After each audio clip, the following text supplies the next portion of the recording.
administration of justice for the people of the District of Columbia. Now, one of the ways the CJCC facilitates information sharing and collaboration is through our events like the one today. So, we're really excited today for this information session on evidence-based models in correctional facilities. Today, you're going to hear from experts and practitioners both in the DC community and across the country who work on research-backed programs that promote public safety and support individuals who are incarcerated. We're joined by excellent presenters today, including Matthew Lohman, an Associate Director at the Vera Institute of Justice, who's going to speak about Restoring Promise, a mentorship program deployed in prisons across the country.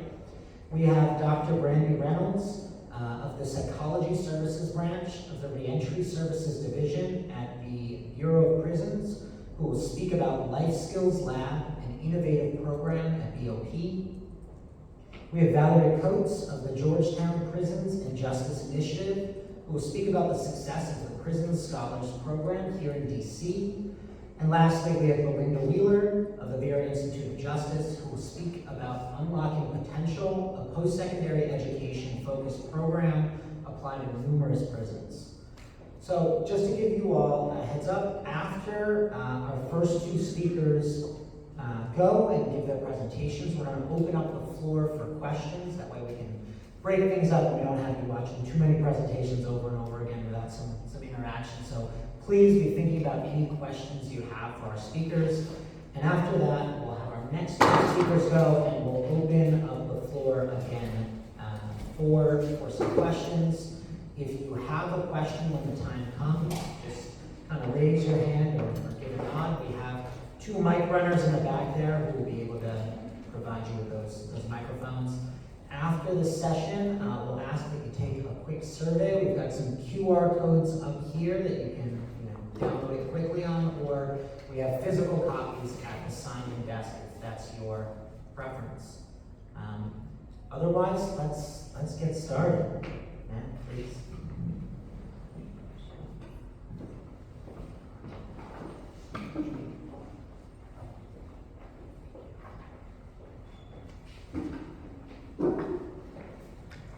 Good afternoon, everyone. Thank you for, I feel like I'm a preacher at church up here, but I couldn't decide if I was going to sit or stand, but here I am standing. So, my name is Matthew Lowen. I am the Associate Director with an initiative at the Vera Institute of Justice called Restoring Promise. Restoring Promise is a national initiative of the Vera Institute of Justice that seeks to transform prison cultures, climates, and spaces. And we do this by partnering with departments of corrections around the country and leaders to reimagine housing units specifically for young adults and to realign corrections policies and practices with a commitment towards human dignity. So what does that all mean? Well, what that means is we seek out willing partners in the form of DOC directors, agencies who are interested in changing the culture within their prisons. It's our belief that just because you're in prison doesn't mean that you don't also deserve human dignity, and it's going to have a dramatic impact on your loved ones on the outside, on you when you get out, and also the people living and working inside those prisons at the time. And so we believe deeply that it's important, even as people are in prison, that we are treating them and giving them all the opportunities possible. And we decided that we would focus on young adults for a variety of reasons. When we started this initiative back in 2016, and I say we as if I was there, but I was not. I didn't start until 2017. But when we started this initiative, the idea was, well, young adults ages 18 to 25 have the highest rates of violence both against them and that they are participants in. Also, they are incarcerated at rates that are far above their peers. And we found also in Connecticut, where we first started, that 70% of people who first came into contact with the State Department of Correction were between the ages of 18 and 25. And on top of that, young adults are incarcerated at rates much higher Black and brown young adults are incarcerated at much higher rates than their peers who are white. So that was sort of why we started doing this. And right now, Restoring Promise as an initiative has a total of 9 units across 6 different states. And actually, can we go back to the other slide? So we're in Connecticut, South Carolina. We have a unit. We partnered with the Middlesex Sheriff's Department in Massachusetts. We're no longer in active partnership with them, but the unit still exists. So Massachusetts, North Dakota, Colorado, and Idaho. We have 2 in Connecticut, 2 in South Carolina, and now 2 in North Dakota. And as I mentioned, the first one of these was opened in 2017, that was in Connecticut, and the last 2 that we've just opened were just in February of this year. We have, the majority of them are in maximum security prisons, although we have a couple medium security facilities, and we just opened one in a minimum security facility, which is a reentry facility, and it's preparing people for moving back into the community. And the interesting thing about that was that the people in the maximum security, or the penitentiary in North Dakota, they can move from there to the minimum facility and then continue the approach and the programming that's in the Restoring Promise unit. So let me talk a little bit about what makes up a Restoring Promise unit. So we're here to talk about mentorship, and one of the key components of it is that we have incarcerated individuals who are over the age of 25. We're not picky, so you could be 60 or you could be 26, but who have expressed interest in being a mentor for the success of these young adults ages 18 to 25. And so we partner with the DOC. We go through a robust implementation process where we do some research. We send our research team in to get administrative data, to talk with the staff and the people who are incarcerated in the facility where we're going to open the facility in order to get a baseline information data source. And then we take that information and we turn it into an implementation process so we can respond to the needs, the opportunities, the gaps that exist in the facility. And then we also use that to then measure against the culture that we then create on the units. So we identify a very specific housing unit, and we think about what can happen there. And we get a committee of people that includes incarcerated folks, staff, as well as sometimes young adults, although that sort of depends on the agency if they're willing to let that happen or not. And the idea is that we're like, okay, so if we could create a unit here that is towards the success of young adults, what would we do? Well, sometimes we take some of the cells and turn them into meditation rooms or a barbershop. Sometimes we change some of the cells to be single cell instead of double cell. We put new furniture in sometimes. And again, I'm saying sometimes because this depends on different agencies that we work with. And finally, at the end of the implementation process, what we do is we do a training that's generally around 10 weeks, although we can shift that around a little bit. And the unique thing about this training is that we're training the people who are going to act as mentors, as well as the staff, and we're doing it side by side.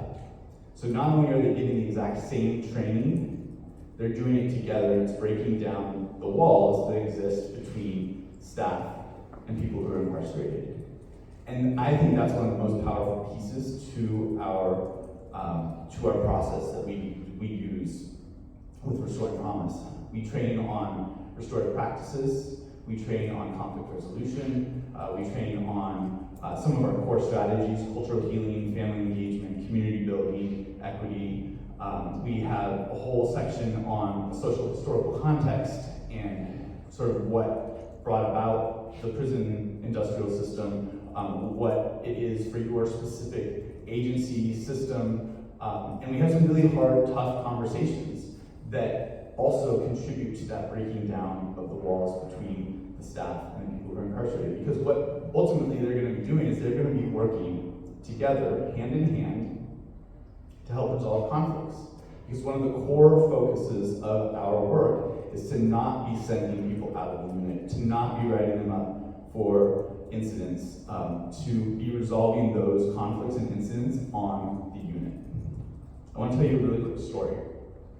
So one of the captains on one of the units that we worked. He's no longer working there because he's retired, because sometimes people can retire crazy early. He's younger than me. And he was telling a group that was visiting, he was like, let me tell you why I like this unit, why I like to work here. Now, let me paint a picture of this person. He's tall, he's got a buzz cut, he's very fit, and he's, his uniform is just completely, exactly tucked in, pressed, and he looks very tough and a traditional corrections person. He's like, let me tell you why I like working here. Because I come into work and I have to wear this uniform. And this uniform isn't just my clothes or, my stars or like any of the things on my uniform. It's like I have to put on a persona to come in to work. But on this unit, I don't have to do that. And the same thing for you guys sitting in these seats. He's talking to the people who are incarcerated on the unit. He's like, you all have a uniform too. We give it to you, but you also come in with your own sort of how you think you need to be in order to be in prison. On this unit, you don't have to do that. We don't have to wear our uniforms to be on this unit. And I was blown away. That sounded like something that I would try to say, and people were like, you're not here, you don't work here, you're never here. But here we had this captain saying this, and it was silence. People were like stunned by this. And I feel like that really exemplifies, I know we're talking about mentorship, and for our work, we think of mentors more specifically as the people who are incarcerated in prison, and we've trained as mentors, but the staff also are acting in a mentorship capacity, and this is a really good example of that. So I think I'm probably going too long, so I'm gonna move on. Does it work? So I think that story is helpful, but I also want to point to some of the research we do. I already mentioned the administrative data and the culture surveys that we do. Once the unit opens, we do quarterly culture surveys of the staff, mentors, and young adults on the unit. Now, what we're measuring is not individual change. What we're measuring is the culture of the facility, so that baseline data that we did previously, against the culture of the unit. Now, researchers who I work with who are smarter than me can probably explain this better, but basically what we're doing is we're tracking sort of the general attitude or feelings on the unit around purpose, around safety, around fairness, and a myriad of other things. And what we have seen over and over and over is that it's very successful. And while I like to say that change is not a straight line, we trend upwards, always. And you're going to see that on the next slide, but before we shift, sorry, I should have thought about this. I see that the graph got messed up, but that's also too sort of wonky and hard to talk about right now. Look to the top right. What we found, we did what's called a randomized control trial. And for people who don't know what that is, it's considered the gold standard of research. And I'm well aware there's people in this room who are smarter than me, and if I mess this up, please tell me. But basically, what we do is we have a control group, and we have a group of people that end up getting on the unit. The only way that this ethically works in this sort of setting is if we have more young adults who are eligible to be on the unit than we have space. Otherwise, we would just be holding people out from a positive environment for the sake of some study. Well, the units are only so big, and so generally we have far more people that we want to be in there, but just simply can't because we don't have enough space. And so that's how we were able to do this.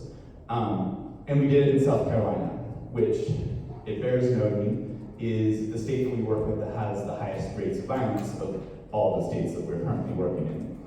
And what we found at the end of this randomized control trial was that the people who were on the Restoring Promise unit had 73% lower likelihood of having convictions of violent incidents and 83% lower likelihood of getting into restrictive housing or solitary confinement.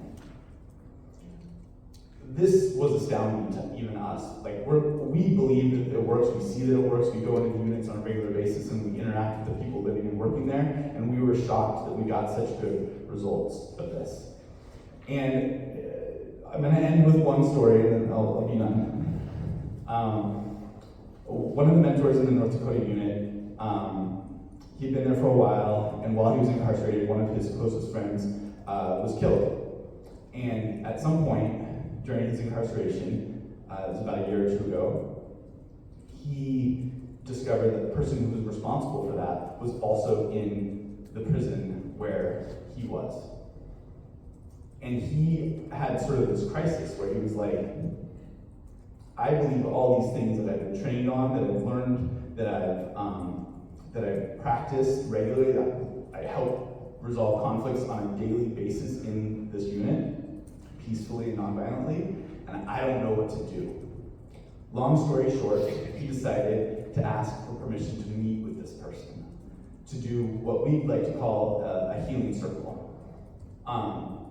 And he met with him, and essentially they buried the hatchet and moved on. And it was far more powerful than what I'm able to convey, because I don't want to, betray like the specifics of his story. But it was amazing that he was not only willing to do that, but that it worked, and that it worked inside a prison like that. And I think that speaks to, beyond just the statistics that we have that prove that these work, it speaks to sort of the sense and the feeling that you get when you go onto these units and when you talk with the staff, the mentors, and the young adults there. Sorry, no one to talk.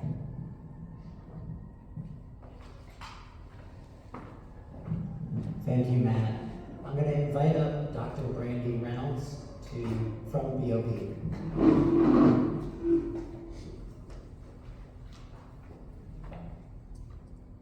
Hi all, Brandy Reynolds. I'm the Administrator for Psychology Services Branch in the Bureau of Prisons. And so with my role, I oversee all mental health care for the agency, to include drug treatment programming, forensic evaluations, risk reduction programs, so our restricted housing settings, our sex offender treatment programming, and then all of our seriously mentally ill treatment for the individuals that are in our custody. Psychology Services has a host of evidence-based programs that we offer to individuals in our custody. One that I am most proud of, our newest initiative, is called Life Skills Labs, and I'll spend some time today showing you some pictures of those labs and talking about that initiative that we're going through. Next slide, please. So what is the vision of a Life Skills Lab? They're basically hands-on learning settings that resemble a home environment. I'm going to show you some pictures, and they are really fantastic. There's kitchens, there's banks, there's stores that they are going to be able to have real life experience, gaining skills that are preparing them for re-entry. So many of our seriously mentally ill individuals have, one, been incarcerated for a very long period of time. And with that, their skills have either atrophied or they never were able to develop because they were maybe in a carceral setting as a juvenile, or they didn't learn it at home before they were incarcerated. And so it's our job to help them prepare for that, for successful re-entry. And so these labs are our attempt to have them some really set skills so that they can live independently, successfully upon their release. Our target population are individuals with seriously mentally ill. Typically in our system, we have a care level system. They're going to be classified as care 3 or 4. So there are most mentally ill individuals who are receiving the highest level of services. They're at our facilities that have the mission of receiving those kinds of individuals to care. So there are higher levels of psychologists there and treatment staff there. The officers there are trained in working with individuals with serious mental illness. They are trained on suicide prevention and working in these labs with the individuals who are incarcerated. They're also in our settings where we have our residential mental health programs, our high-intensity programs for individuals who are seriously mentally ill. Next slide, please. So there are 5 targeted modules in our life skills labs, and we have materials. I brought some with me if you'd like to look at them afterwards. They are health and hygiene, budget and shopping, manners and self-advocacy, cleaning and clothing care, and cooking, which is their favorite lab. Each module is comprised of experiential opportunities to practice those skills, so they get to go into those labs and actually do the skill they've learned. They have videos where they can watch the skill being done, and then they get to go do said skill they just watched. We have also manuals for our facilitators, and then manuals for them so they have the skills they can take home with them upon their release. We have different levels of training for those individuals who are incarcerated based on their needs. So we do an assessment tool if they're going to enter our labs. What level are they needing? Are they beginning? Do we need just the rudimentary skills, how to hold a mop, how to hold a broom, how to use those things? Or are they more advanced? I need to know how to budget, I need to know how to shop and get recipes prepared for when I release. We also have our curriculum available in English and Spanish, and it's also for male and female responsive. Next slide, please. Where are they at? We have 11 total locations. One in our penitentiary at Allenwood, which holds most of our seriously mentally ill individuals who have a history of violence. We have them at our medical centers at Devens, which is in Massachusetts, Rochester, Minnesota, Carswell, Texas for the women, Springfield, Missouri, Danbury, Connecticut, Poland, Florida, Fort Worth, Texas, Tucson, which is in Arizona, Tallahassee in Florida, and Hazleton in West Virginia. So all either have a residential treatment program or there are medical centers which hold our individuals who are inpatient. Next slide, please. What does this do? How do we get this effectuated, and why is it evidence-based? Life Skills Labs is an evidence-based recidivism reduction program under the First Step Act, where individuals who are engaged in our Life Skills Lab can earn time credits. It also addresses their identified needs of mental health and satisfies the needs for finance and poverty and recreation, leisure, and fitness. They get 90 total hours credited if they complete those labs. And it's facilitated by doctoral level psychologists and our master's level treatment specialists. Next slide, please. I want to get to the pictures, it's the best part. This is our labs at FMC Devens. I'm going to walk now so I can show you. Over here, you're just going to see the courtyard of the labs, and this is right off of our mental health unit. They have boxes to grow vegetables, to grow so they can learn about how to keep plants, how to grow them, how to harvest them, and then use them in the recipes that they're going to make in the kitchen.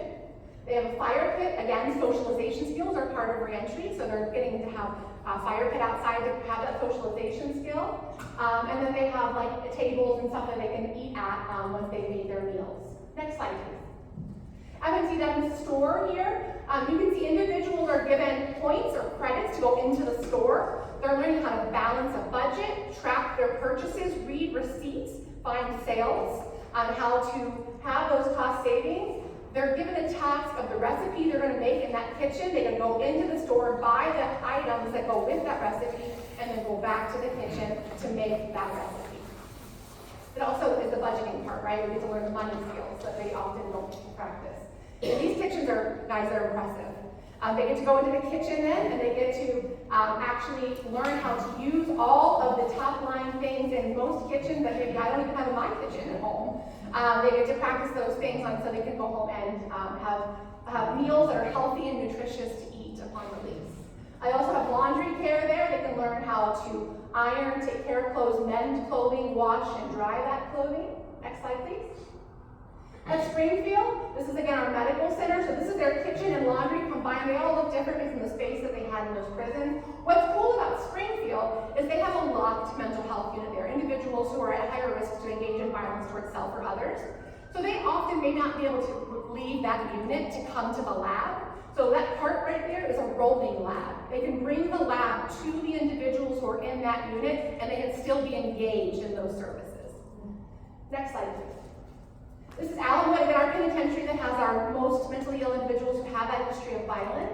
Again, that's their full kitchen. They'll have labs inside the kitchen, learn about the recipes, learn about the shopping, do the laundry. There's a bank here. They get to learn how to do banking, balancing their checkbook, balancing things, keeping, again, track of their money. Next slide, please. Carswell is our facility in Texas for women. They have a bank actually set up where you can be a teller or the one woman visiting the bank. They can role play both sides. They have, again, storage for food. We're all Serve Safe certified to teach that to them, and they get Serve Safe certified as well. Next slide, please. Again, Carswell, their laundry area and their kitchen area. Next slide. I was quick. That was a quick overview. So I know I flew. But I hope that you have questions or you want to look at my resources. I brought examples of all of that. We also, they have a pocket guide they get to carry with them of reminders of the skills they've learned. And that's pretty cool. They get to take home with them as well. Thank you. Okay, we're going to open the floor up now to questions you have for our first two presentations about Restoring Promise and about the Life Skills Lab. So if you have any questions, we have folks running mics in the back there, so let's just give them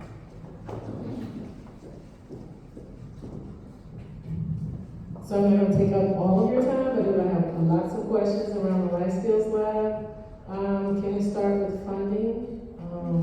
How do you get funding for these types of programs? Sure. In terms of setup and being able to kind of reconstruct the units inside of the facility? All of the labs are fully funded already. So every year I ask Congress for money. And so if I'm awarded money, we were awarded money for this initiative. We wrote this was like 5 years ago now, to the White House asking for the money, and it was provided. So it came from the White House and Congress giving us the money to initiate those labs, and then we doled it out to the facilities we identified as needing those labs. They are maintaining funding by my request for funding each year that goes through the government.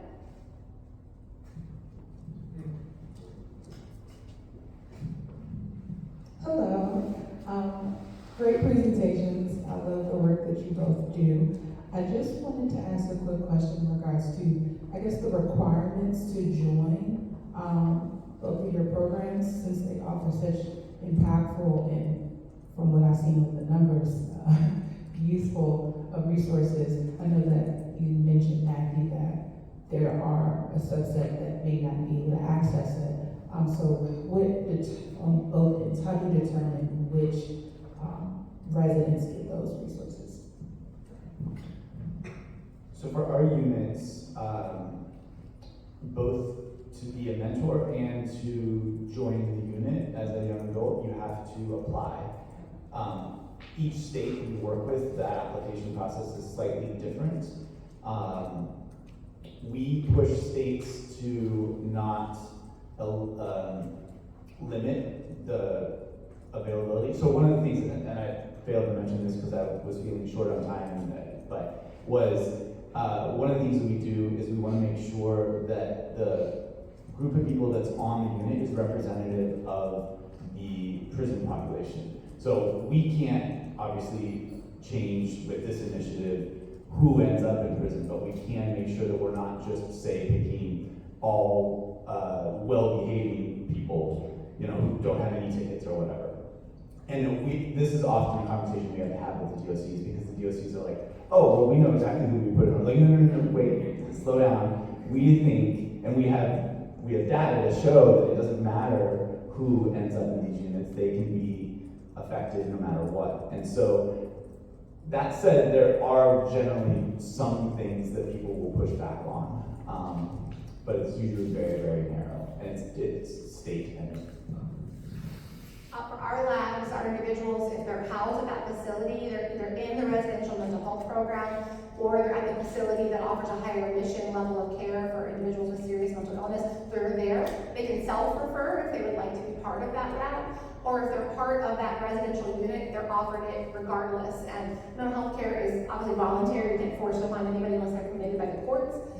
So our individuals, there's a couple that are committed, they're offered, this is not part of the required treatment, so again, they're offered the ability to participate, but we offer it to anybody at those facilities who we've identified as being seriously mentally ill, or if they request it while they're at that facility.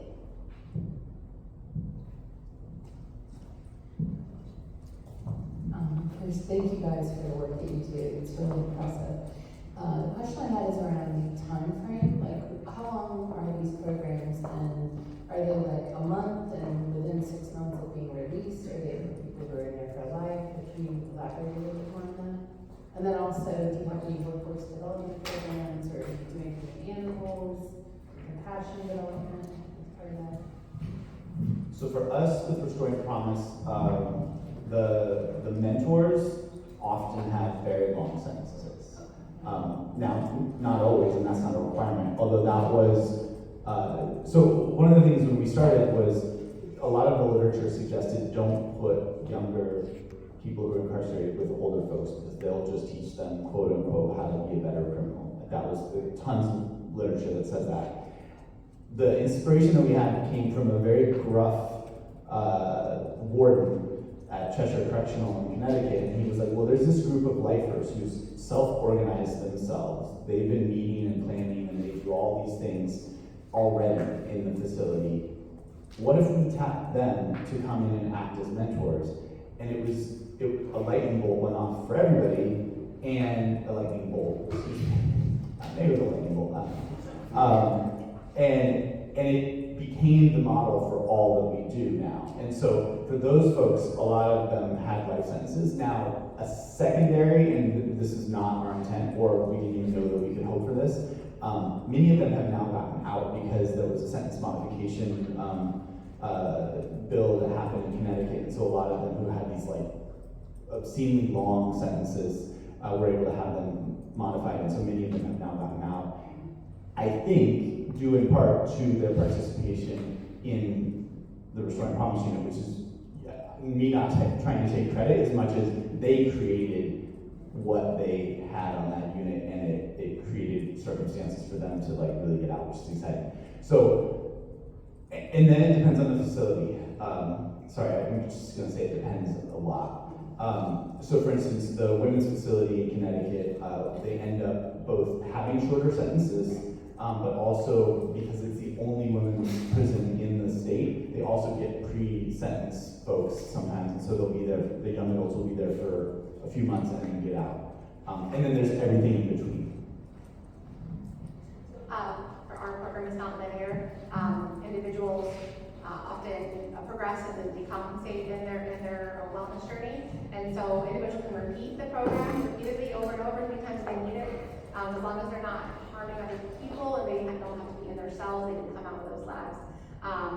And even if they are in that dangerous setting, we can send them to a hospital and they can still at Springfield get the lab brought to them so they can repeatedly use this lab for entirely their incarceration.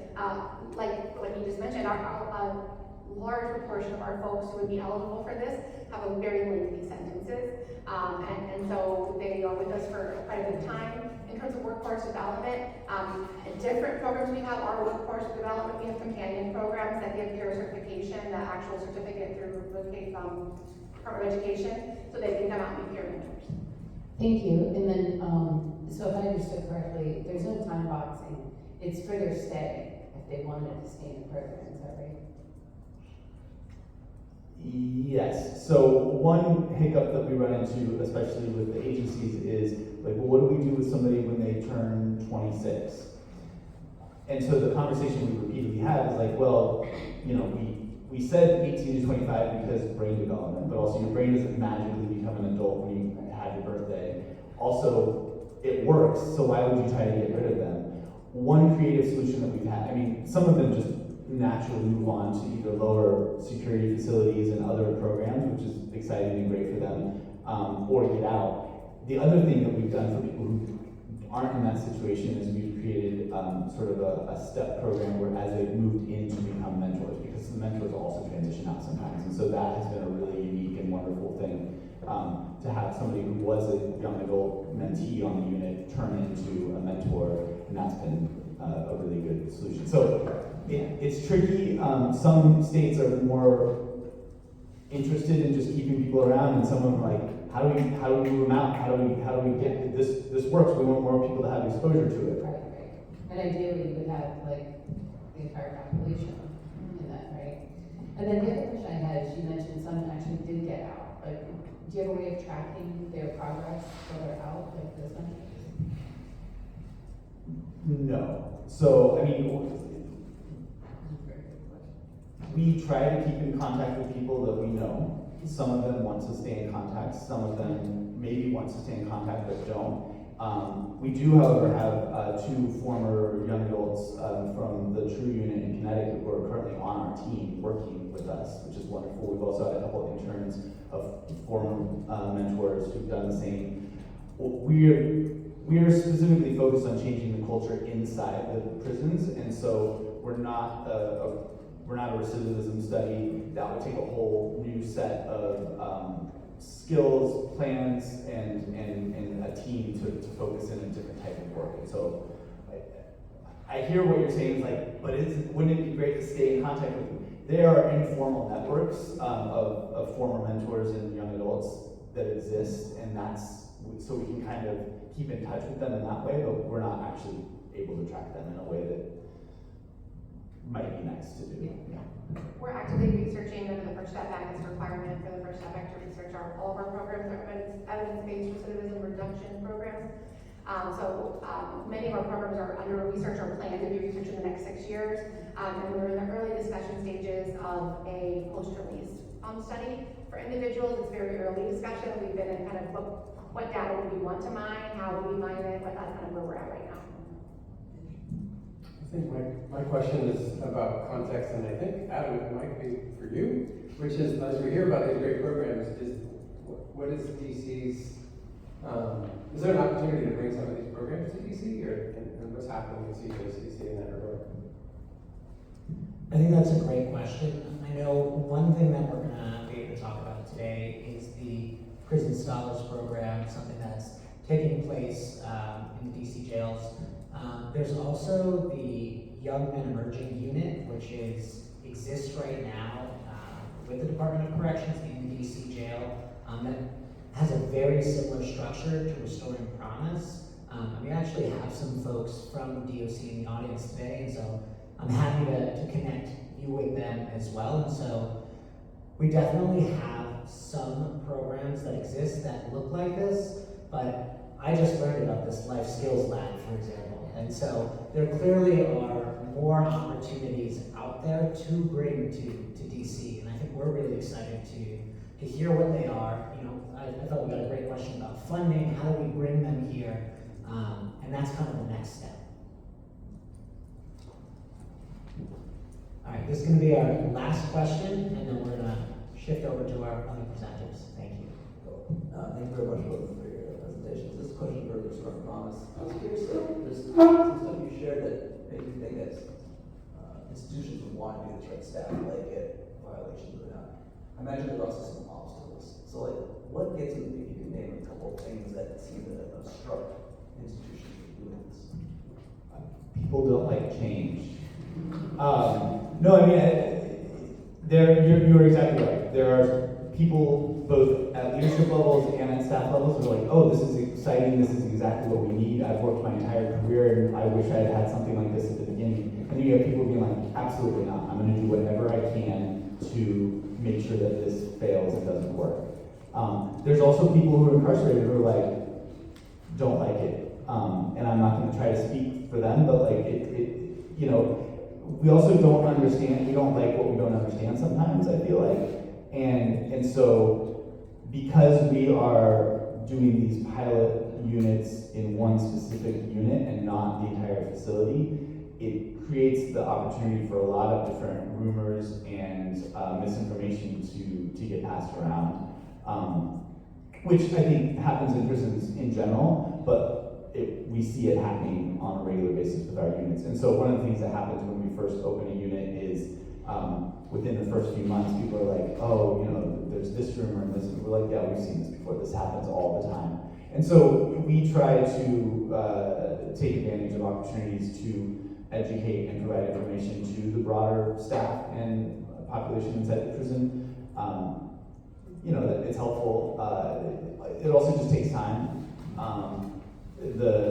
The unit in Cheshire Correctional in Connecticut has doubled in size of their own accord. They specifically took over another unit, and it's now the largest unit that we have, and it's twice as big. And then they also created what they call it an R unit, but it's like one step below the true unit in terms of sort of the privileges and the things that are happening there. So it is growing, and they're also, when we first started working at Cheshire, it was a 22-and-2 facility. Like, people were locked down 22 hours a day, all the time.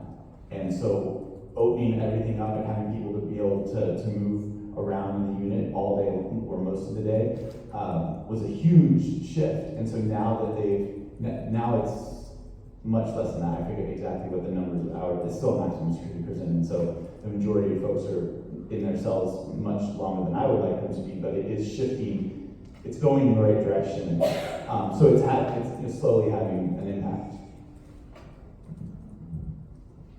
Thank you both, and can we get a round of applause for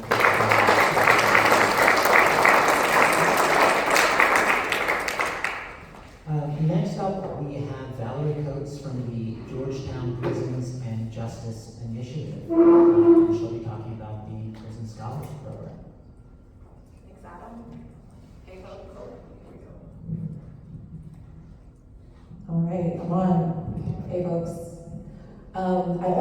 pictures today, so I hope that's okay with everybody. As you said, as Adam said, I am here representing Georgetown University, the Prisons and Justice Initiative. We operate in the DC jail. Happy to see some of our wonderful partners here today. And really, the success of the program is because of the partnership. You know, as stated earlier, the facility really matters in terms of being able to sort of get programs off the ground and sustainability. So this is a photo from sort of the inception of the program, which was in 2016. And then in 2018, it really was implemented as a non-credit program at first. And in that same year, we began offering credit-bearing courses as well. So students who are incarcerated at the jail can participate in either non-credit or credit-bearing courses that we offer under Georgetown University through the College of Arts and Sciences. So students are designated as non-degree undergrads, and they participate in a number of liberal arts courses. So anything sort of from sociology to history, all kinds of things. I actually was just coming here a little late because we are piloting a new course today, or this semester, this fall semester. It's a performing arts course, sort of inspired by the film Sing Sing, if folks have seen that, and giving students an opportunity to share their stories through kind of performing arts, you know, and getting creative with that, right? It's kind of a known challenge that, you know, being able to articulate, you know, some of the struggles that folks are experiencing through incarceration, whether it's a short period or long period, right? Either in front of the court or to family or whoever, you know, it can really be humanizing and powerful to be able to create their own stories. So this is just a photo sort of the classroom in the education space that is at the jail, which looks a lot, we have some posters up now. We have a little Georgetown University flag in there now, so we dressed it up a little bit. And today, you know, for this performing arts class, we moved the tables around and students were up on their feet, right, just sort of engaging with each other, which is really wonderful. So you can see too in this photo and the next, that one of the pillars of our program is that it's co-ed, and that's something that we value so much, and you know, really gives, you know, as much as you can sort of simulate a real classroom environment, right? Like when people if they choose to continue their education, when they get out, they're going to need classrooms with, you know, men and women, right? So the idea is that we're bringing sort of humanity into that space, and this is actually a photo of a course called Forgotten Humanity of Prisoners, where we bring also students from Georgetown's main campus into the jail to learn alongside the incarcerated students, and everybody earns credit in this course. So there are some other models by other prison ed programs, Temple University, kind of like Inside Out, we have heard. This is sort of kind of that model, except everybody earns credit. So it's a really good opportunity, not only for main campus students to be exposed to, you know, other people in their community, but also for the incarcerated students to be able to interact with people, you know, outside of their case managers and things like that. So this is always a highlight of we offer in the spring semester, and students are always like, are we gonna do Forgotten Humanity again, can we? You know, so this is a really powerful, one of our most powerful courses here. Some other wonderful things we've been able to do in this space is bring guest lecturers. Part of our program model is a weekly lecture series where we're bringing in either, you know, university professors or leaders in the community to sort of share new topics, right, outside of the coursework that students are already engaging in. So this is just a photo of a film screening that we were able to do with Candace Smith here. You may have heard her story. They released a film on BET about her, and she was, you know, so kind to be able to, you know, come in, share her story, watch the film. The students aren't in this photo, but these are folks from the Justice Policy Institute who we partnered with to also put this on.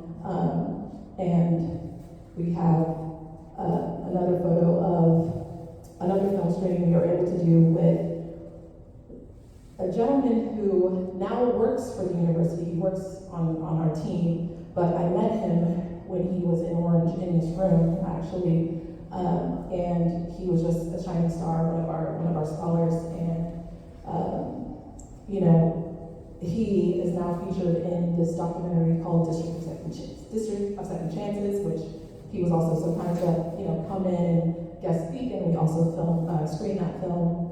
So it's a really good opportunity for students to, the speaker series is a great opportunity for students to engage in other topics and be able to, sort of learn about different experiences and then also learn from their own comrades. And this gentleman here, Coley Shakalong, he, served 26 years and is, like I said, now working at Georgetown. He's actually enrolled in the bachelor's degree program in Georgetown School of Continuing Studies, and so he took the credits that he earned from the Georgetown program and applied them, transferred them to Georgetown, and is now getting his bachelor's degree. So that's kind of,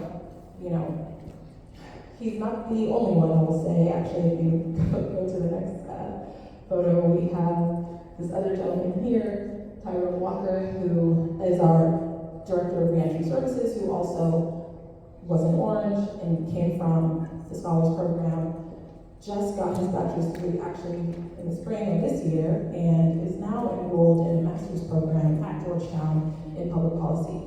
So, those two guys really have shown what this program can kind of do, for DC residents. And Tyrone also did 25 years inside, so it's an opportunity not only to expand their mind, right, while they're incarcerated, but then also vision, right, the future and be able to see different possibilities. And so the gentleman right at the front at the podium, Trey, he did 36 years and came out and is also on our team now as a program specialist. So we really also, try to, practice what we preach, right, and bring people back into the fold, back into the workforce who we see, are really great leaders and can give back to the community. And another alumni right in the back, Mike Woody, who I also see in the crowd.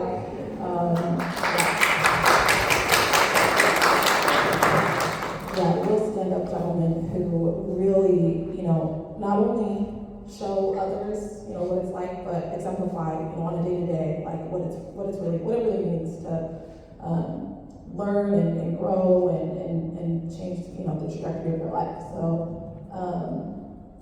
I just love sharing the success stories of them. So, on the next slide, we'll see this is a photo of the end of our semester celebration. So part of what we like to do after every semester is, just celebrate the accomplishments of all the students. And it's, the thing is, and I'm sure folks in, this room know this, but a lot of times, prisons and jails are used interchangeably, the terms, but the jail is a short-term facility. And what we recognize is that some of our students are with us for, 3 weeks, a month. Some of them are there for 3 years. One of our students today, Josh, just saw him today, he's going on 5 years in the facility. So what we're able to do with this program is kind of meet people where they are, in this phase, of whether it's at the beginning of their incarceration, for the middle, or at the end, and give them something to look forward to and celebrate, like I said, celebrate their accomplishments for studying for the spring semester, fall semester, or summer. So we run this program all year long and try to switch up the courses every semester so that, folks like Josh, who have been around for a long time, can get sort of a plethora of courses and be able to learn, in different disciplines. So that's one of our semester celebrations that usually I host here with our the director of the program, Mark Howard, who's not here today, but sort of, kind of had the inception for the program back in the day. And one other highlight of these celebrations is that we get to, have food, and it's really this is something that we value so much and the students really appreciate, right? You know, every single day, kind of their day-to-day, you know, food is obviously not ideal, so being able to, right, just bring the humanity back into the space is really kind of what we're trying to do here. So that's just a snapshot of the food system, and then, or the food portion. And the other thing that, you know, happens here is professors come to the celebrations, connect back with the students who they worked with through the semester. This is one of our professors, Mike Bryant, who teaches a personal finance course, so we're trying to create, you know, not only courses in life skills, right, and like traditional sort of education, sociology courses, but right, give them a diversity of courses there. As I mentioned, yeah, happy to see some DOC partners in the crowd, and then this is also a great partner for us. This is Jason, who, you know, the education team at DOC really supports the program so much, and we can't, you know, do it without them. And it's really, it's kind of a unicorn of a facility, you know, and a lot of other facilities, right, like there are challenges, and we're really grateful to be able to continue with this program and have support, you know, so that we can really expand. And so what's nice is that we offer this program mostly on the correctional treatment facility side, but we've also began offering courses in the central detention facility side where, you know, maybe custody levels are a little higher, and still being able to offer post-secondary education for that population, right? And then also on the CTF side, offering courses to different populations, people in protected custody, right, or women's only, to really be able to reach different pockets of the facility. So yeah, it's really great to be able to expand in that way and be able to support different paths. So yeah, students are awarded certificates at the end of each semester for their completion. And yeah, something they can kind of sort of carry on with them. And you know, we love to bring in like sort of keynote speakers for those events, and Pinto, you know, has come in, you know, folks from, you know, DC Council, and it's great to be able to, right, show folks inside that there are folks outside who care, you know. And I also just have to highlight one of our scholars, Shanika Hayes, who was with us for several years, who, you know, was the first woman to be elected as the ANC. We're super proud of her. And then in like a couple photos back, Joel Castone, he was the first person to be elected as an ANC while incarcerated, and was also a prison scholar. And then we're just so like, it's their story. Like, I'm here, you know, yapping, but they're the ones really who have put in the work and put themselves out there to be leaders in the community, in the facility, and support, you know, the women's shelter that's close by, and the ward around. So another one of our partners, Judge Faruqi, has, I mean, been an incredible partner, who has also started a debate club at the prison in partnership with the National Prison Debate League, and he will bring students. I think in the next photo may have some photos of the students. Some of them are Georgetown, some of them are not, but we love them all the same, and they get to participate in this debate at the courthouse, and they're transferred over there, right, for these, it's happened 3 times now, and he is just a rock star in terms of bringing humanity into the space as well. So that's a photo of the group, and then the next photo is one of our students, Nakia Cunningham, giving a presentation for the debate, which I think they've won all of them, actually. Yeah, okay, 3-3, thank you. One against JMU, I think, and then Towson, I think, at the courthouse. So, yeah, so a great success there with that program as well.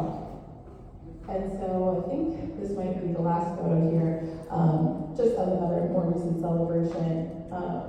Just, you know, smiles on everybody's faces and support from, you know, CEOs, right? Like, it's really important to the partnership that we have inside, you know, relationships that we build are really what makes it work. So I do have I see my director of communications in the crowd. She's brought some annual reports from 2024. So we do have some, literature if you guys want to check out kind of what we're doing here. But we also, I'll briefly just share, this program was sort of a pilot for the Bachelor of Liberal Arts program that we also have at a prison in Maryland. So folks who are incarcerated in the state of Maryland can apply to the BLA program, and it's at the Tucson institution. Students are transferred to that institution and they work toward a bachelor's degree from Georgetown. So we'll have our first round of graduates actually in 2026.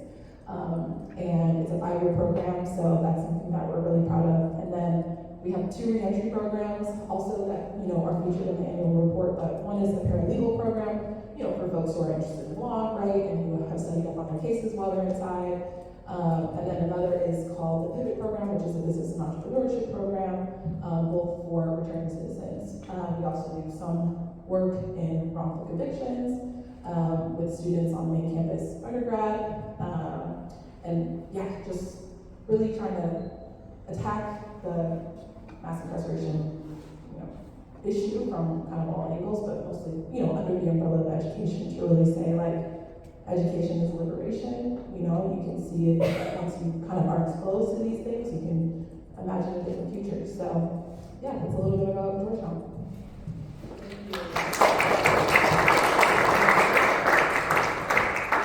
Thank you so much. And last but not least, we have Belinda Wheeler speaking to us about unlocking potential. Good afternoon, everyone. Thank you so much for this opportunity. So if we could go to the next slide, please.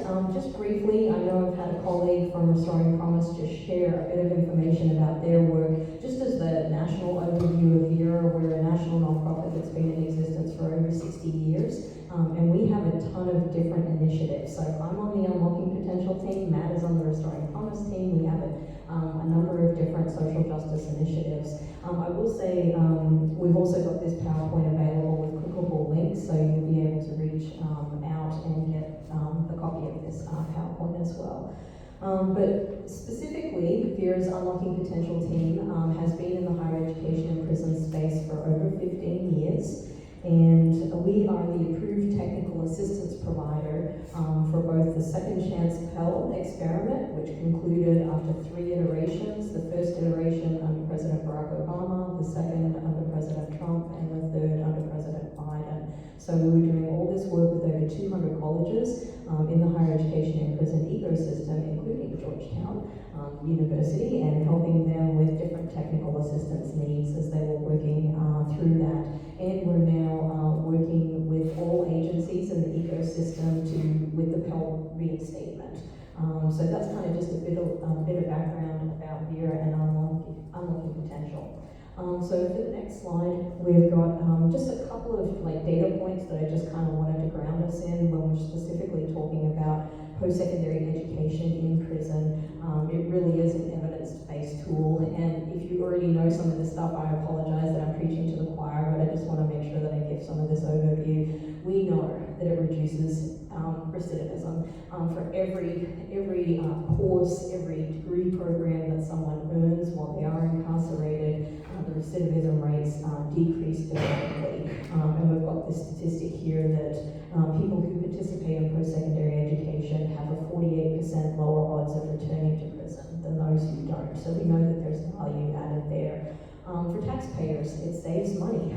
For every $1 that's spent on higher education in prison, there's a $4 to $5 return in saving for taxpayers. So if some people are a little bit nervous, like, why are we providing education? This is another great opportunity to kind of say, look, this is better for everyone in the ecosystem, mentally, financially.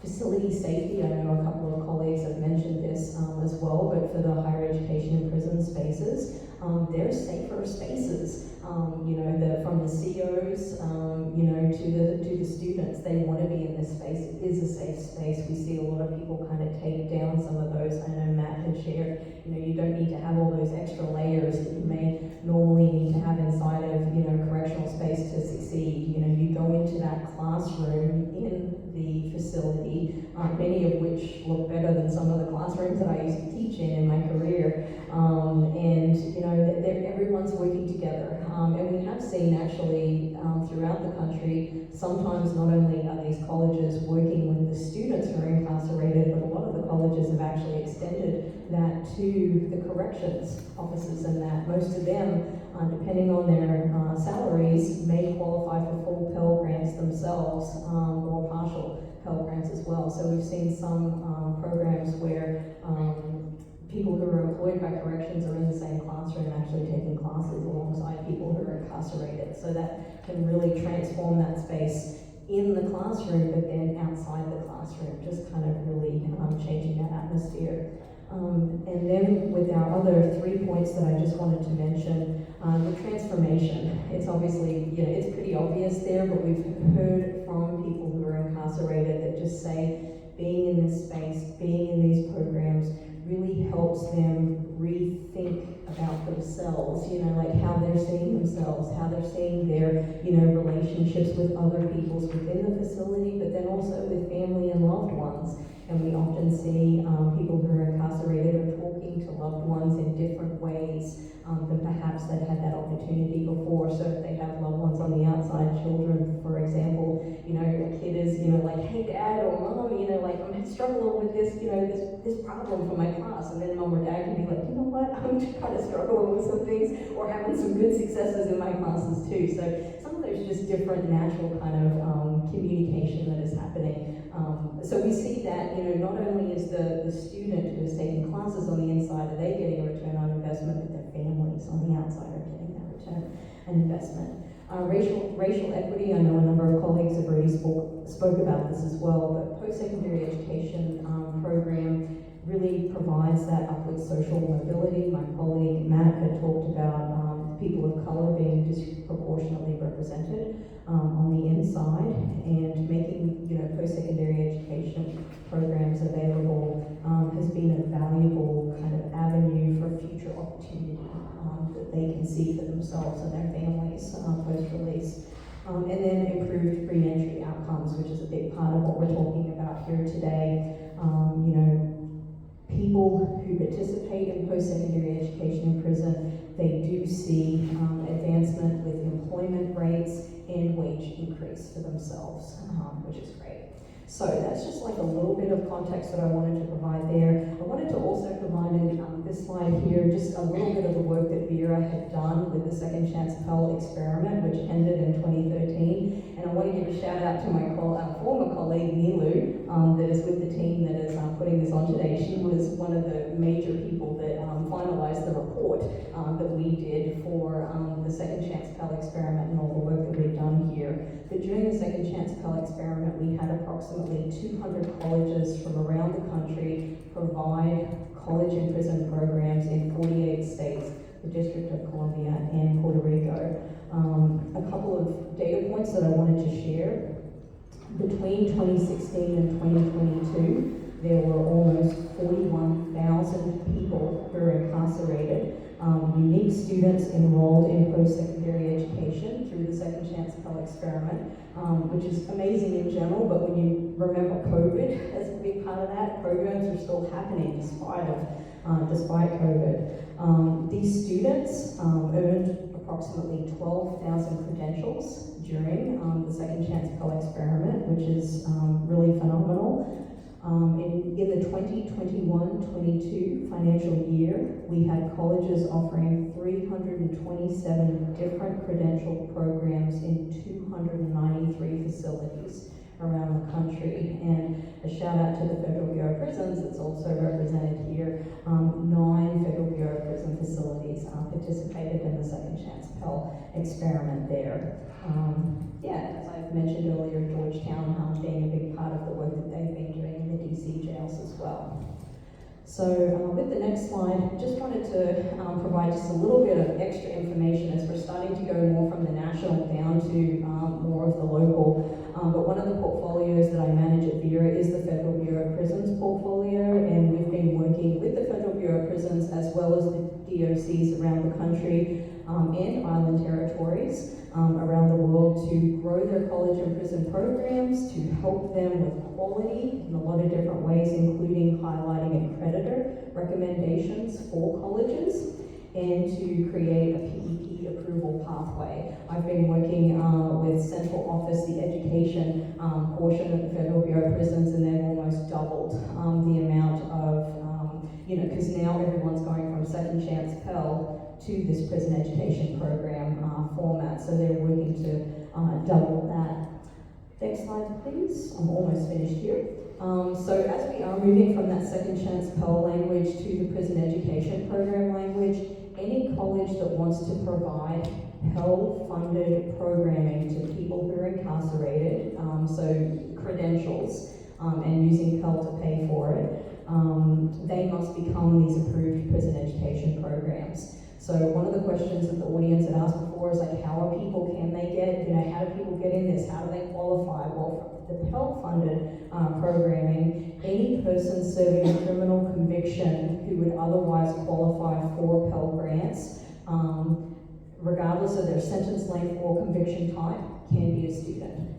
But again, it has to be a college that signs up to provide that programming at that facility.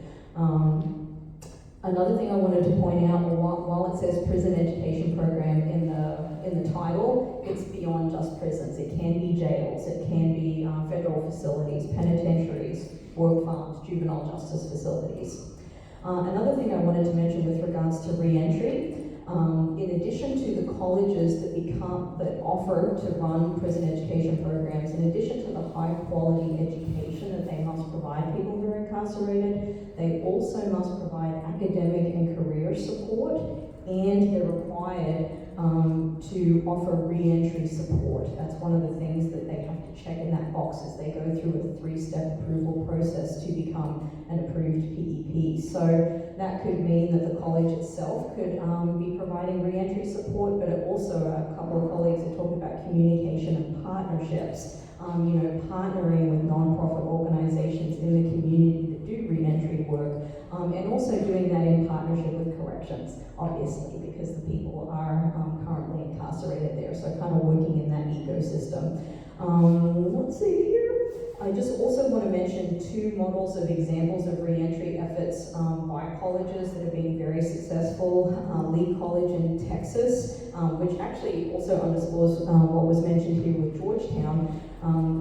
Their students have actually become employed at the college, and they're actually helping with programming and re-entry efforts. So, students are not only getting credentials, but they're actually being employed, by the college. And that's at a 2-year. At the 4-year with UCLA, they've got a program called Underground Scholars that started at UC Berkeley, and it's now expanded to 9 different facilities in the UC system, University of California system, and they're also planning to do national work in this space as well. So we're seeing lots of really great programs, as well as ones I've already mentioned here. So my last slide that I had here was just basically as we're thinking about DC and the DC context of how this works, a couple of things that I think Vera can bring to the table here to kind of highlight.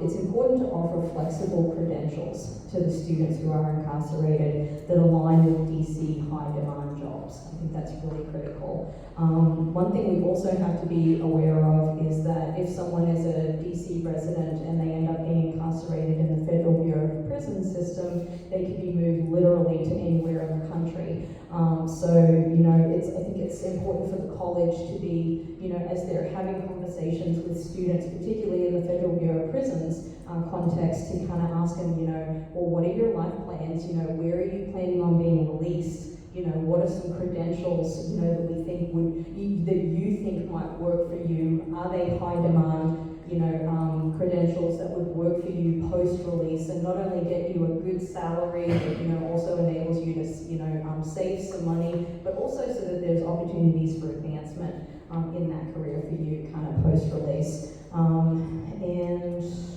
let's see here. The other thing I just wanted to underscore was, yeah, the college partners connecting with local re-entry supports. That is just so important as part of that higher education and prison ecosystem. And the second to last slide is just some clickable links to Vera's solutions and resource, and also the Department of Education there. Thank you for my time. Thank you.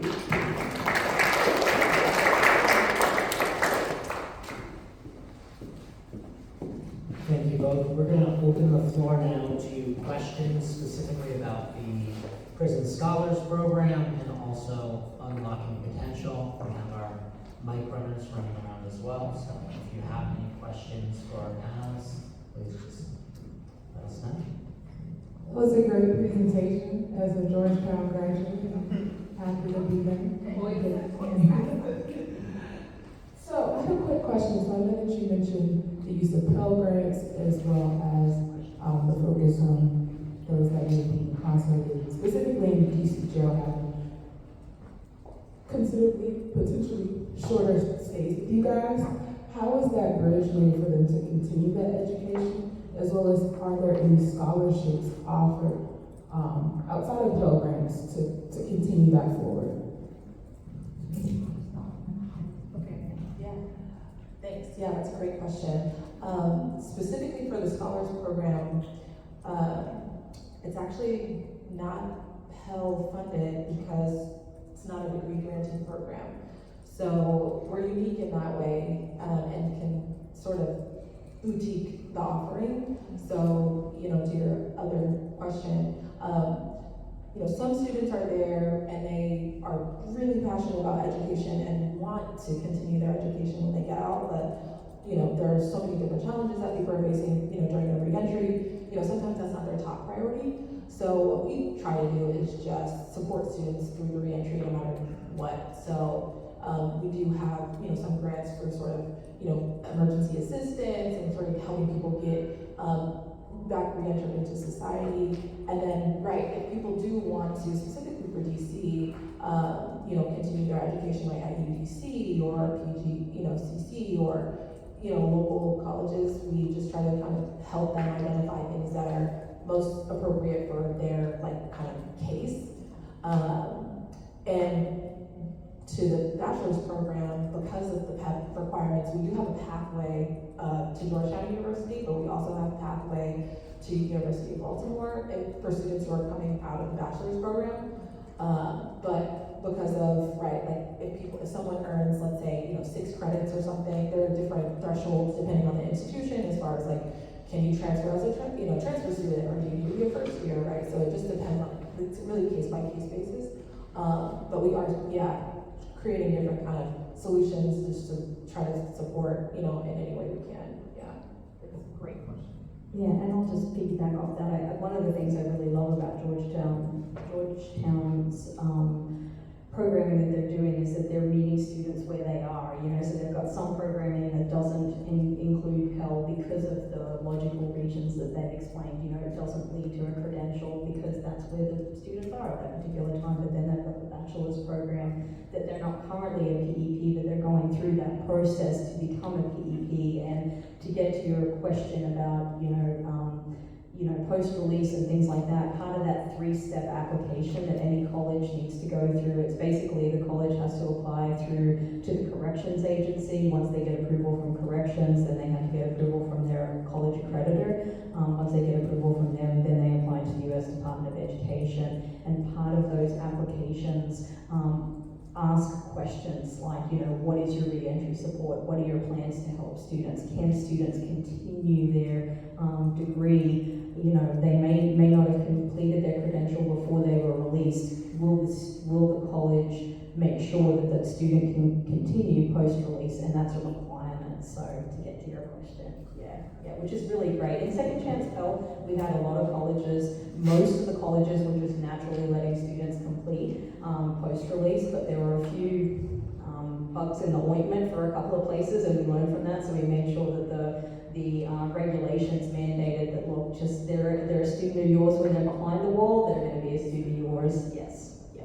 Thanks for that question. Yeah, I'll just quickly add, because you made me think of it when you mentioned because of the uniqueness of DC and it being the only facility in DC, when students are transferred out, right, as I mentioned, they could be transferred anywhere. So part of what we try to do at Scholars is identify early, get the paperwork out of the way in terms of FERPA and these other kind of requirements to say, let's identify people who you want to share your educational records with. Can we reach out to you whenever you're transferred to feds and say, what are you interested in? Might you want to continue your education? Can we send you a book? Can we do this, right? So people might be there for, a short time and then need to go serve, 15 years or something in a facility. So we do try to just, right, wherever they are, try to support them in that time.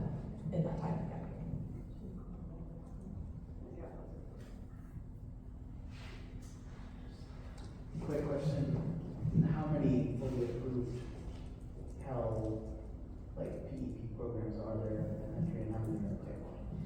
Yeah, so that last page that had the link to the PEP Knowledge Center, if you click on that, on the right-hand side, there's approved PEPs, and you can go to the Department of Education. It'll actually open up an Excel spreadsheet that the Department of Education has, and that was last updated publicly December of 2024, and at that time there were 61 PEPs that were approved around the country. I do know the current list, but it's embargoed, so I'm not allowed to share, but I will say that it's robust, and we're hoping, the department is hoping to actually update that Excel spreadsheet very soon, so that everyone can see that the PEP approvals have been continuing since the new administration had come in and everything, but it's definitely gaining momentum, and it looks very good. I'm feeling very good as a practitioner in this space. Hi, this is amazing. What are some of the barriers that you're running into with these programs? Like barriers to the expansion of the programs? I think one of the things is the barriers is that there's a huge list of students who are excited, or people who are excited to be students, and there's only so many spaces available. Like I know in Michigan, which has one of the best, robust, every correctional facility in the state offers, adult basic education, 2-year courses, 4-year, they've got everything everywhere. They've got a huge list. I think it's about 7,000 people, a wait list, because people are excited and they want to, but there's only so much space. So it, I think, goes to Matt had mentioned with Restoring Promise, right? There's spaces, right? So how do you help the students get to where they are? So a big thing is just, as more correctional facilities are being built, now that Pell Grants have been reinstated, is there some more space that could be made available for educational programming? We're seeing some programming, I personally love face-to-face classes, but, could hybrid potentially, doing some face-to-face and some online so that students are getting the chance to communicate, through computers and things of that nature. It could potentially be fully online. We've seen some examples of that in Second Chance Pell that were successful and some that weren't so successful. So, one of the challenges is just that, yes, everyone wants it, but can we get it going, to make sure that there's quality controls and get everyone into the programs. And another thing, if I just pivot to the Federal Bureau of Prisons, right now, the Federal Bureau of Prisons do not have the capacity to do any online or hybrid for education. When the facilities were built, they weren't designed for education. So right now, as I'm working with them to create PEPs for, they're wanting to work with colleges that are within 100 to 150 mile radius of where those facilities are. For some Federal Bureau of Prison facilities, that's easy peasy. There's all sorts of colleges around them. For some of them, they are so remote that there is no college that is within that radius. So, is it feasible for a college to track a professor for over 2 hours to come to said facility, so some of those logistics are also kind of a challenge there as well. But one of the great things about the Second Chance Pell experiment was it showed how successful it's got bipartisan support. So now it's just a case of trying to make sure as we layer more programs in, because right now we've got all the Second Chance Pell colleges that elected to stay, that are currently transitioning to become PEPs, and then we've got the at least 61 that have been approved who are working in this space. So, hopefully in 5 years' time, we'll see that there's like 500 PEPs. But it's just a case of working on a number of different logistics there. Excellent, thank you. No worries. Thank you. I do have a question for you. So, can you talk a little bit about how the federal transitional funding at the beginning of the year has impacted the Pell Grants and programming? So we have National University over at the DOC jail, and because of some of the funding issues or concerns, they are no longer a provider, and that was the direct result of the federal funding. So I just want to know, was that impact across the board? I know that they are continuing, but just with some larger agencies. So is that impactful across the board, or what are you seeing in reference to the federal funding? Yeah, with the exception of the institution that you mentioned, we're not seeing any cutbacks or anything like that. We're seeing expanding. Pell is here. Pell is safe. The amount of Pell, whether it gets increased or not, colleges are working with, corrections, the Department of Education to make sure that there's no expense that goes down to the student themselves. So we're not seeing any negativity. We're just continuing to see the expansion.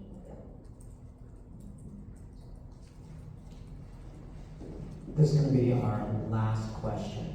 Might be perfect time with that, because I have a question for the moderator, right? A couple of things I want to say, because I have this unique perspective as one who spent 25 years inside. And I heard you mention about the Young DC version of the program that the guy spoke about earlier.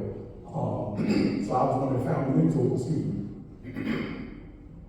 I was one of the founding mentors of the Young Men Emerging unit here in DC, working alongside Ms. Williams and a few other DOC staff to provide that mentorship and to help develop and create that space. And after my release, I was really back from the FBOP after serving 21 years for some court proceedings, although I didn't get released until 2021 of August, right? But after I was released, 3 weeks after I was released, I was hired by the executive staff as the program analyst to go back inside to help run the program that I had started when I was incarcerated. I'm sitting beside my professor, Josh Miller, but I was also a part of the pilot program when Georgetown first came inside offering the non-curricular courses. And so I stand here as a recipient of all of that support, right? And I know that it works, right? I stand here as a testament of that, right? When you merge education with a supportive environment, especially the youth, because these things act as social buffers, right? And the bigger question is why they're there in that supportive environment with the mentors, around the clock access to people who act as their conscience, who they can pick in the middle of the night to get their advice, right? When they're in this supportive space, and they're not just being supported by the mentors, they're supported by the staff.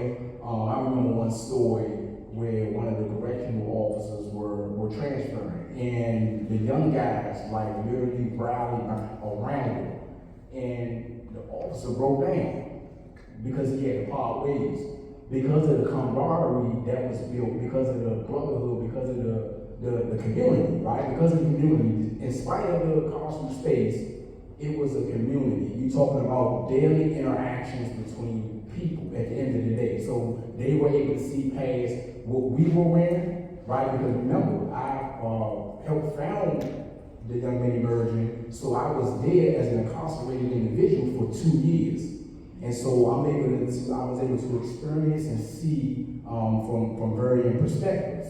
And then, you know, coming back in as a program analyst, I was able to see from a different vantage point, right? But to have those young guys come and rally behind and around in support of an officer that they respected, who knew how to see past the garb that they were wearing, and they had to also be able to see past the uniform that he was wearing. And so it most definitely created this space that's conducive, that's ideal, that's harmonious for everybody, right? But I most definitely wanted to share that. The educational piece, right? You know, when you talk about undergoing a mental paradigm, 2 things is needed, right? Well, they say 4, but the main 2, I think, is 1, they say taking in new information. Taking in new information, and then the other is new experiences, right? So you create this sense of normalcy in one of these therapeutic spaces where you recognize the humanity, and you understand that they're being held accountable and responsible. But you also got to create this opportunity for them to be able to really connect with who they are, identify with who they are. And I think a lot of these programs, such as YME, it helps that. Like, it helps foster that, right? Especially when you got the mentors who had, you know, most of them had been in it for quite some time, but being able to kind of like share their insight, their wisdom, but them having somebody to work and, you know, alongside them, right, to be able to hear them, who can relate to them. And it was a teamwork, right? It was a teamwork because, you know, some say that the mentors did the heavy lifting, but it was also the support of the correctional staff, as well as the executive staff, right? And so, you know, I think what's being done at the DOC is great. I will always applaud the work that Georgetown doing. And so, but to the moderator, I also got my question. You know, while you familiar with the YME, why wasn't someone here to present or, you know, share DC version? We definitely reached out, and we were hoping to set that up, but unfortunately we weren't able to. But as you mentioned, we have Deputy Director Williams here, and so if you have questions, if any folks here have questions about YME, we do have some folks from DOC here who can speak to it. But absolutely, I mean, it is a program that we want to highlight, to let folks know about, very similar to what we were hearing about with Restoring Promise, and something we'll continue to highlight. And I think that's a great place for us to wrap. Can we give a round of applause?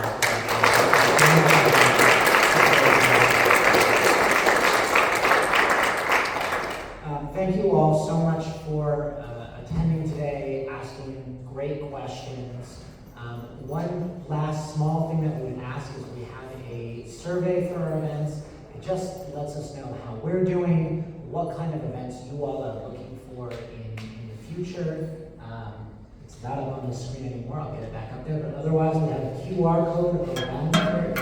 For a physical copy, you can get one of those outside, and if you signed up on Eventbrite, I believe you'll probably get an email about it tomorrow. So many opportunities to fill out that survey. Thanks again, have a great evening.